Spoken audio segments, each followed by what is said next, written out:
Coming up on Global Business, Chinese President Xi Jinping has arrived in San Francisco for the APEC Economic Leaders Meeting. He's also scheduled to hold bilateral talks with his American counterpart, Joe Biden. The 2023 annual conference for entrepreneurs across the Taiwan Strait is underway in Nanjing to promote cross-strait exchanges. China's October economic activity shows positive growth, boosting economic outlook. From CGTN headquarters here in Beijing, this is Global Business. I'm Michelle Vandenberg. Chinese President Xi Jinping has arrived in San Francisco. He's set to hold bilateral talks with his American counterpart, Joe Biden, as well as attend this year's APEC Economic Leaders Meeting. CGTN's Zhao Yunfei reports. Chinese President Xi Jinping has kicked out his 4-day visit to San Francisco. He has just landed here at San Francisco International Airport. The Chinese president is welcomed by U.S. Secretary of Treasury Janet Yellen, California Governor Gavin Newsom. President Xi's visit is at the invitation of U.S. President Joe Biden. Beijing says the two leaders will have in-depth communication on issues of strategic, overarching, and fundamental importance in shaping China-U.S. relations and major issues concerning world peace and development. Key topics could include the Taiwan question, the South China Sea issue, and the Palestinian-Israeli conflict. The last face-to-face meeting between the two leaders was on the sidelines of the G20 summit last year in Bali, Indonesia. However, 2022 proved difficult for the ties between the two countries, with then U.S. House Speaker Nancy Pelosi visit to Taiwan badly straining relations. But optimism slowly crept up this year. Beijing and Washington have re-established communication and maintained frequent interactions across various sectors in recent months, setting new conditions for the upcoming talks between the two leaders. The world is watching whether the two heads of state can carry on the outcome of Bali and make new developments in bilateral ties in San Francisco.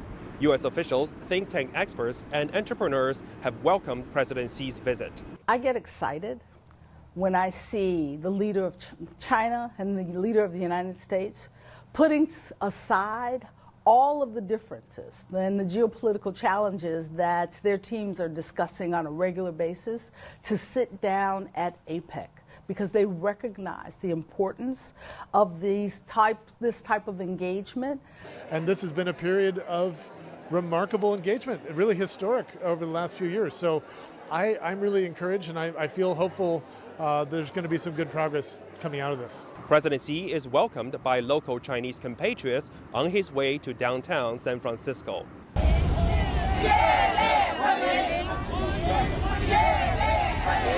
The Chinese president will also attend a series of events during the APEC week, aiming to find common ground with leaders from Asia-Pacific economic entities.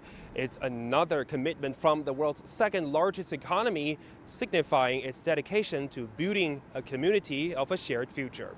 Zhao Yunfei, CGTN, San Francisco. Before this week's summit of Asia-Pacific nations, the U.S. and China have been mending diplomatic relations that has sunk under unresolved trade tensions. But despite their disagreements, the world's two biggest economies have continued to trade with each other. And yet the prospect of their trade battle restarting continues to complicate their commercial relationship. Owen Fairclough has more. Harvesting crops in America's Midwest to meet China's growing appetite for commodities such as soybeans. After a record 2022, US soybean exports had dropped off somewhat, partly due to competition from Brazil. But last week, China made its single biggest purchase of soybeans for 3 months. Good timing for US officials visiting China's International Import Expo. China is a good market for US agriculture products. It's our top market. We think it can be even better. We see great growth potential here. But there are unresolved trade tensions hanging over from former President Donald Trump. He imposed duties on hundreds of billions of dollars of Chinese imports after accusing Beijing of unfair trade practices. China retaliated with tariffs on a smaller scale before the two sides reached a deal for Beijing to import more US goods to redress a trade imbalance, partly reflected in those agricultural exports. But under the Biden administration, diplomatic relations sank amid unresolved trade arguments, before both sides reconciled, though Washington has maintained many of the Trump-era tariffs. Yet the US government's own accountants have previously warned that these kinds of tariffs backfire by reducing household income. China has expressed its concern over US sanctions against Chinese companies, two-way investment restrictions, export controls, and tariffs against Beijing, asking the US to respond with concrete actions. Owen Fairclough, CGTN, Washington. When discussing the imperative for collaboration between China and the U.S., Eric Solheim, former Undersecretary General of the UN and the Executive Director of the USEP, and highlighted the reasons behind the need for a collaborative bilateral relationship. China is coming back as a global power, dominating the global scene, and with the United States of America, the most powerful nation in the world. And all Chinese have come out of extreme poverty, and China is now the lead nation of nearly all green technologies. Whether we want to avoid new pandemics, sort out climate change, protect the environment, create a global economy which provides jobs for everyone, bring every human out of poverty, solve the wars in the Middle East or in Ukraine, we need to cooperate. The more the world looks together, the easier it is to solve all these problems. Now, for more discussions on China-U.S. ties, let's bring in Zhou Mi, Senior Research Fellow at the Chinese Academy of International Trade and Economic Cooperation. So, Zhou Mi, what can we expect from the upcoming Xi-Biden meeting in terms of bilateral trade tensions between China and the U.S.? I know that after 1 year of the meeting in Bali, there are a lot of things change. The situation has made it even more complicated for both sides to try to make some decisions, because not only two of us are existing in this world, we have so many connections with many other countries. So I would believe that if both sides can reach some kind of consensus on sending the very good signals to the market, while also to put some solid actions afterward, it will be better. So we can try to understand the situation by the cooperation is much better than the fight against each other, and that is definitely what both sides need for the recovery after such a big pandemic. And how might the warming of relations between China and the U.S. positively impact the global economy? And what are some potential effects that it could have on trade dynamics and economic cooperation worldwide? Like you mentioned, there's not just the two of us, there's the whole world. Yes, the global supply chain is under reconstructed. I would say that these definitely are a combination of the factors, not only from the world, but also from both sides. So China and the United States, we are the biggest economies in the world. We have so many potentials. Like we can try to work together to work out what kind of things we can do to improve the ways to reduce the carbon emissions, and we can also try to improve the cooperation and the digital economy cooperation, and also something to do with artificial intelligence. I would say that there are so many issues, like the agriculture issues, we can cooperate with the traditional ways, but there are still many innovative ways that we can share some of our experiences with other countries and support them to recover in a more sustainable and resilient ways. Thank you so much for your insights. Zhou Mi, Senior Research Fellow at the Chinese Academy of International Trade and Economic Cooperation. You're watching Global Business, still to come. The 2023 Annual Conference for Entrepreneurs Across the Taiwan Strait is underway in Nanjing to promote cross-strait exchanges.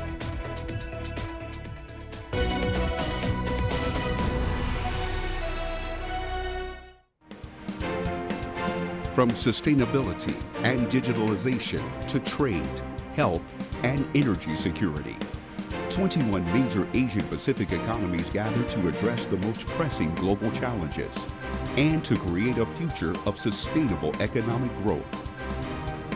Join CGTN for our coverage of APEC 2023.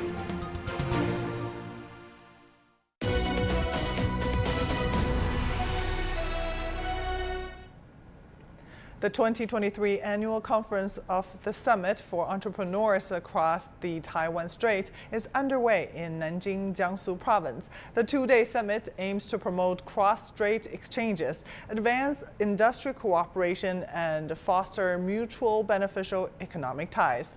Aaron Liu reports from Nanjing. The summit serves as a high-level platform for entrepreneurs to share their wisdom, engage in dialogue, and enhance industrial cooperation. The most important thing is the market. In our service industry, I think the market in the Chinese mainland has already taken shape with increased GDP, national income, and purchasing power.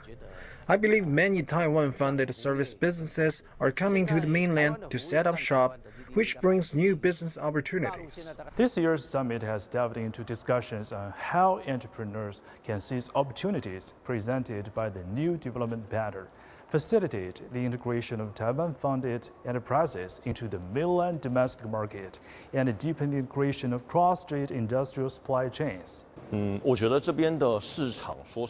think the market over here is really huge, to be honest, and the policies for cross-strait entrepreneurs give us a lot of support as well. If you just stay limited to Taiwan, you can't really go international in a meaningful way. You need stronger support behind you. Over the past 18 years, our company has been growing steadily every year, from just a small turnover when we first came to the mainland in 2000 to reaching a turnover of 2 billion yuan in the past 2 years. The conference is expected to attract about 800 participants, including members of the summit's council, entrepreneurs, experts, and scholars from both sides. Aaron Liu, CGTN, Nanjing. Cross-strait trade is continuing to grow thanks to the Economic Cooperation Framework Agreement, or ECFA. According to the Taiwan Affairs Office of the State Council, cross-strait trade exceeded $195 billion from January to September this year. As of the end of June this year, this ECFA granted China's Taiwan tariff reductions amounting to $8.8 billion on trade in goods. A spokesperson for the Taiwan Affairs Office said the ECFA not only promoted the growth of cross-strait trade, but also enhanced the international competitiveness of China's Taiwan enterprises. Now, for more discussions on cross-strait trades, let's bring back Zhou Mi, Senior Research Fellow at the Chinese Academy of International Trade and Economic Cooperation. So, Zhou Mi, how can businesses from both sides of the Taiwan Strait collaborate and achieve mutual benefits in this competitive market? Yes, we know that the ECFA, as you mentioned, is a very important rule-based mechanism for both sides to trying to abide by the rules and trying to explore the cooperation. Well, we know that Chinese enterprises are very clever on both sides, so they are thinking about some of the possible solutions on such a variable world. We know that there are so many impacts from the change of the world order, and also the demands are also changed. So actually they are able to trying to use their wisdom to establish a more stronger and more resilient cooperation along the supply chain. And that is not only the market is huge, but also there are so many diversification. They can try to separate separate market that is very big for all of them. And in which areas do cross-strait businesses have the greatest potential and opportunities for collaborations, you think?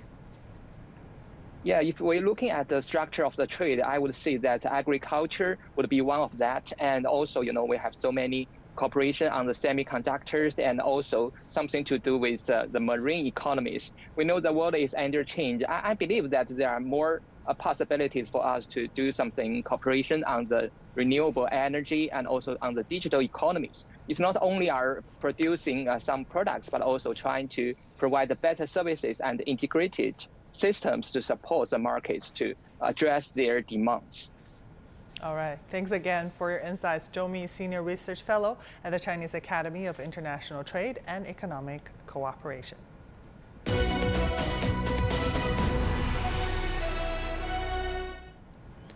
China's economy sustained a good momentum of recovery in October as growth was seen in industrial production, market sales, services, and new energy sectors. CGTN's Gao Wang has more. Official data shows that in October, the index of services production increased by 7.7% year-on-year, and the total retail sales of consumer goods went up by almost as much. The total value of industrial enterprises above a designated size grew by 4.6% year-on-year. Among them, the equipment manufacturing industry represented by automobile manufacturing and electrical machinery has a relatively obvious driving role. In October, the added value of the equipment manufacturing industry above the designated size increased by 6.2% year-on-year, registering growth for 3 consecutive months. In October, the Consumer Price Index, or CPI, went down by 0.2% year-on-year, and Liu explained why. The declining food prices is mainly affected by factors such as fine weather in most parts of the country in October, relatively sufficient supply of agricultural products, and a drop in consumer demand after the holidays. It has obvious seasonal characteristics. Official data also shows that investment in high-tech industries grew by more than 11% year-on-year, with increases recorded in manufacturing of aerospace vehicles and equipment and medical equipment. Officials say one of the major trends of economic growth in October is that new momentum has continued to grow. Industries such as high-tech and intelligent manufacturing are developing well, and new energy and new material products, including new energy vehicles and solar cells, have both witnessed solid growth. Gao Ang, CGTN, Beijing. China's banks are increasing support for private firms, providing loans, lowering costs for loan applicants, and extending financial support to more companies. Our reporter Zhang Shixuan has more. The Bank of Communications Shanghai branch this year has issued loans worth nearly 100 billion yuan to private companies. Efforts have been made to lower the cost for loan applicants and extend financial support to more companies. To offer more long-term facilities and some credit loans to private companies to fulfill their business requirement. The People's Bank of China's Shanghai head office announced that as of the end of October, special loans and other financial support for local tech firms had amounted to more than 25 billion yuan, covering more than 3,300 tech firms. The weighted average interest rate for the special tech loans stood at 3.72%, almost 0.4 percentage points lower than the rate of loans to micro and small companies in October. In September, the weighted average interest rate for newly issued loans in Shanghai stood at 3.38%. That was 39 basis points lower than the same period last year. That rate is at its lowest in history and also among the lowest across China. The Central Financial Work Conference held at the end of last month has led to more signals giving commercial banks the green light to provide loans for private companies. Science and technology areas. Last year it was placed at the second place, but this year it has become the first one. And also, the green economy also goes up one place. This time it's at the second, because both of them accords with the high quality development concept. According to data from the People's Bank of China, outstanding yuan-denominated loans issued by financial institutions totaled almost 235 trillion yuan as of the end of September, up 11% year-on-year. Loans to areas including green development, science and technology increased relatively fast. Zhang Shixuan, ICS for CGTN, Shanghai. China has recently introduced a range of new initiatives aimed at attracting foreign investment. These measures include facilitating market entry and promoting investments in high-tech industries. Since the introduction of these measures, several international investors have expressed their interest in expanding their operations in China. One such investor is the Japanese electronics provider Sony. Let's hear their perspectives. 現在の 5G 時代 We believe that in the current 5G era, and even in the future 6G era, China is likely to be in a leading position globally in the fields of wireless communication, mobile travel, and other emerging industries. With such a favorable market environment, Sony China can conduct cutting-edge technology research with its Chinese partners to promote technological development. In China, Sony has always had close cooperation with the governments, universities, and industrial institutions in research and development. To cite an example, Sony has been holding the Inspire Innovation Sony China competition in China for 8 consecutive years. したいと考えています。中国部署这个自动驾驶的测试的城市啊。 Sony has identified China as a rapidly developing market for autonomous driving technology. and recognizes the country's leadership in this field globally. With its extensive expertise in sensor technology, Sony sees an opportunity to apply its advanced sensors to connected autonomous driving in China. The company believes that by conducting research and development in China, it can tap into the country's growing demand for autonomous vehicles and contribute to the larger-scale deployment of autonomous driving by 2025. We decided to conduct the testing of our information transformation machines in China due to the country's leading position in 5G infrastructure development. China's robust 5G construction provided an ideal environment for testing the capabilities of Sony's technology. Additionally, Sony's expressed interest in establishing deeper collaborations with local television stations in China, aiming to further promote their technology and tailor it to meet the specific requirements of Chinese customers. On the sidelines of the second forum on China-Africa cooperation in agriculture, my colleague Lily Liu spoke to the Minister of Agriculture of Zambia to get his thoughts on bilateral agricultural cooperation. Take a listen. Agriculture output takes up about 1/5 of Zambia's GDP. Still, I know Zambia need to import a certain amount of grain and agricultural products every year. What do you think are the main achievements in the meantime, or the major challenges for you? We have the agriculture system, which is like 90% dominated by the small-scale farmers. And then the small percentage is dominated by the large-scale commercial farmers. Now, the large-scale commercial farmers don't really need government in their operations. They are able to go to a bank and get loans, and what they produce, they will have planned. What they produce is for export. All right? So they are essentially self-sustaining. Our main concern is the small-scale farmer. And that is where you have the bulk of the farmers in Zambia, with, of course, one big weakness, and that is low productivity. You talked about your major concern is with the smaller agricultural businesses, the smaller the farmers. How do you think your collaboration with China, I mean, in different areas, in financial areas or in imports of equipment or maybe products, how do you think that can help you to address those issues and help those small farmers? Our concern is the 3 million small-scale farmers who are actually, in terms of our major food staple, which is maize, give us 96% of our maize production. What is it that we are looking at for them? Number one, we want to give them good seed. We want to give them good inputs, fertilizers. We want to give them good extension. They need to know how to plant, when to plant. We want to give them the technology, mechanization to plant with, mechanization to weed, mechanization to harvest. We want to give them irrigation. Zambia, we only have one rainfall season. Why am I here? I am here because I'm looking for Chinese companies that are involved in irrigation, like Do Your Irrigation. Do Your Irrigation. Right now, as I'm talking, they are in Zambia. We invited them to come to Zambia so that we can see how we can support the small-scale farmer with irrigation. Why am I here?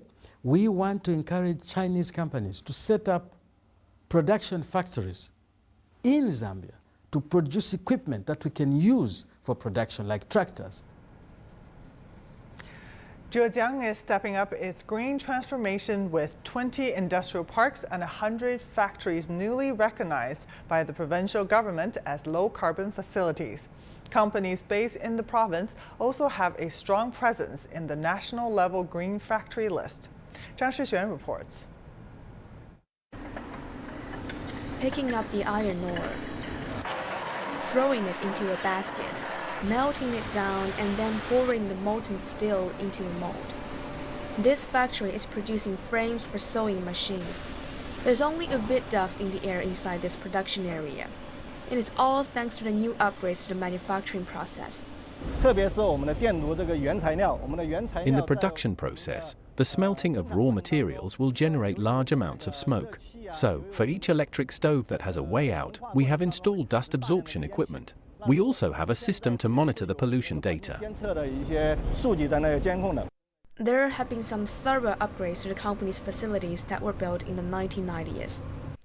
Li says the investment in the new equipment is more than 10 times greater than that of 2 decades ago. It is not just casting. The precision work and packaging areas are now using automated technology. The robots enhance efficiency and reduce waste. The factory in the city of Taizhou has been recognized as a national-level green factory. The total investment stands at more than 1 billion yuan. Much of the smart equipment is produced domestically. In 2005, on a visit to a village in Zhejiang, Xi Jinping talked of environmental protection and sustainable growth. That prompted numerous Chinese cities and villages to take serious moves to develop green industries.